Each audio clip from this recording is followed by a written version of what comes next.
Hi bro. Hello hi bro. Game changer trailer చూసారా భయ్యా? Game changer cinema trailer ఇప్పుడే చూశాను భయ్యా, ఇప్పుడే చూశాను. రికార్డులు బ్రేకులు మొత్తం మోగిపోతున్నాయంటే ఈసారి భయ్యా ఇప్పుడే నేను ట్రైలర్ చూశాను. గేమ్ చేంజర్ సినిమాకి ఖచ్చితంగా ఇంకా దాదాపు ఇంకా 50,000 కోట్లు దాటి 1,00,000 కోట్లు కూడా వస్తుంది అనమాట. 1,00,000 కోట్లు దాటేస్తాయి. ఈ సినిమా కలెక్షన్ లో 50,000 కోట్లు దాటి 1,00,000 కోట్లు కూడా దాటే ఛాన్సెస్ ఉన్నాయి. ఎలా అంటే చెప్తాం వినండి. చెప్పండి. ఇప్పుడు రామ్ చరణ్ ఎవరు? ఆయన పెద్ద గ్లోబల్ స్టార్ అయినా కాబట్టి ఈ భూమి మీద ఉన్న స్టార్ లో కల్లా గ్లోబల్ స్టార్ అంటే ఎవరు? గ్లోబల్ అంటే భూమి మీద ఉన్న స్టారే గ్లోబల్ స్టార్. అలాంటి విమానం మీద కూడా ఎక్కడైనా విమానం హెలికాప్టర్ ఎక్కి మరి చెప్పండి కాబట్టి ఖచ్చితంగా ఈ సినిమాలో పైగా రామ్ చరణ్ చేసే క్యారెక్టర్ ఉన్నాయి పోయా.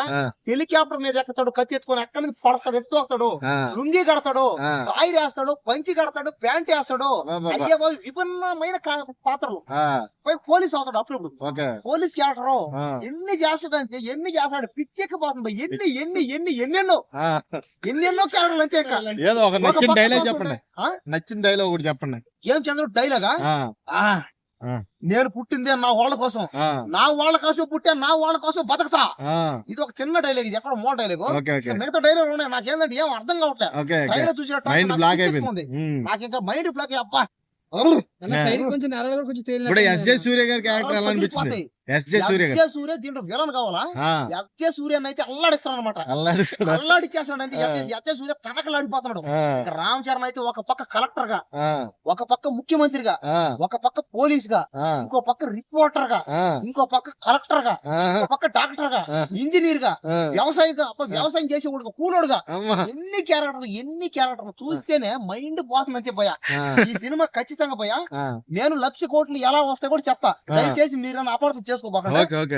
ఏ అపార్థం చేసుకో. ఒక్క మాట చెప్పేది ఏనంటే 1,00,000 కోట్లు ఎలా వస్తాయంటే ఈ భూమి మీద, అంటే ఈ భూమి మీద ఉన్న థియేటర్ లో ప్రతి ఒక్క థియేటర్ లో సినిమా వేస్తే ఈ సినిమాని ఒక నెల రోజులు కన్నా ఆడిస్తే చాలు ఖచ్చితంగా 1,00,000 కోట్లు కొట్టే ఛాన్సెస్ ఉన్నాయి. కానీ ఈ భూమి మీద ఉన్న ప్రతి థియేటర్ లో చెయ్యాలి. మళ్ళీ చెయ్యకపోతే నేనేం చేయలేను. మళ్ళీ పైగా ఇప్పుడే చూసిన ట్రైలర్ ఇంకా మామూలుగా అయితే లేదు. ఆయన చేసి యాక్టింగ్, రామ్ చరణ్ చేసి యాక్టింగ్ గాని, ఆ డాన్సులు గాని, ఆ ఫైట్లు గాని, ఫైట్లు అంటే రామ్ చరణ్ చెప్పలే. ఇంకా డాన్స్ అని కూడా చెప్పలే. ఆయన డాన్సుల్లో ఫైట్లు ఎవరు మెగా ఫ్యాన్ అంటే చెప్పలేసిన.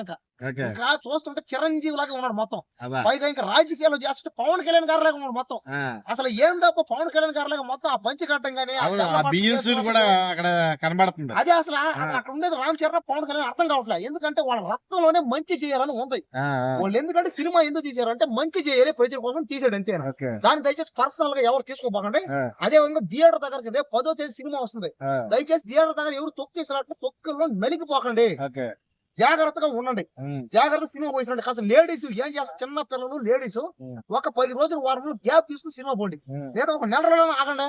ఎందుకంటే అది పెద్ద సినిమా, అది పైగా అది global cinema, global star cinema.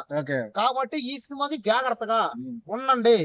గతంలో జరిగినట్టు ఈ సినిమాలో జరగకపోకుండా చూసుకోవాల్సిన బాధ్యత మీ మీద మీకే ఉంది అంతే. దీనికి పోలీసులు, గవర్నమెంట్, ప్రభుత్వం ఏం చేయలేదు. మీ అంతా మీరే జాగ్రత్త ఉండాలి, మనమే జాగ్రత్తగా ఉండాలా. వాళ్ళు ఏం చేస్తారు చెప్పండి? సినిమా తీసింది ఎందుకు? ఆనందం కోసం, వినోదం కోసం అంతే. అంతేగాని మీరు థియేటర్ దగ్గరికి వెళ్ళి జనాలను తొక్కిసినట్టు తొక్కొని మీకు ఏమైనా ఆ సినిమా హీరోని డబ్బులు ఎడితే ఎవరైతే ఎవరో సినిమాని ఒక 4 రోజులు చూడకుండా మానేయండి అంతే. అంతేకాని దయచేసి సినిమా హీరోని ఇబ్బంది పెట్టకుండా తెలుగు చక్రసీమ పరిశ్రమ బాగుపడాలి. పైగా తెలుగు సినిమాలు ఇప్పుడు ప్యాన్ ఇండియా సినిమాలు అవుతున్నాయి. ఇప్పుడు ఎక్కడెక్కడ ప్యాన్ వరల్డ్ అవుతున్నాయి చూడండి. పైగా game chance cinema global world అయిపోయినాయి ప్రతి సినిమాలు మొత్తం. ఇంకా ఈ భూమి మీద సినిమాలు ఇంకా పక్క గ్రహాలు కూడా పెట్టారు థియేటర్లు. ఎందుకంటే ఆయన గ్లోబల్ స్టార్ అయినా పాట చేసుకుని కొట్టాడు అనుకో. ఇంకా అదే పంచి చీర కట్టినట్టు పాట అయితే నాకు పిచ్చెక్కిపోతుంది. అదే గల్ల చొక్కా కట్టానంటే మచ్చారు పాట. అబ్బా అన్నంతో ఊపిందా కీరాధ్వని అయితే అబ్బా. అసలు రామ్ చరణ్ పక్కన చేస్తుంటే ఎందుకు అసలు 2 కళ్ళు సరిపోట్లేదు. సెట్ అయిపోయింది కరెక్ట్, పర్ఫెక్ట్ అంతే. కరెక్ట్ సెట్ అయిపోయింది కీరాధ్వని. గతంలో కూడా మనం చూసాం, దాంట్లో కూడా సెట్ అయింది బాగా. కానీ ఆ సినిమా ఏంటంటే తక్కువ ఆడింది. ఈ సినిమా మాత్రం వదిలేది లేదనమాట. ఇది pan world, global world cinema ఇది. కాబట్టి అందరూ సినిమాని ఆదరించండి, సినిమాని చూడండి, సినిమాని అభిమానించండి. అంతేగాని సినిమాని దయచేసి పర్సనల్ తీసుకోపోకండి. ఓకేనా? అందరూ 10వ తేదీ సినిమా వెళ్ళి చూడండి. అందరికి game changer cinema movie team అందరికి ఆల్ ద బెస్ట్. అదే విధంగా విజయవాడలో మర్చిపోయిన ఒక్క మాట,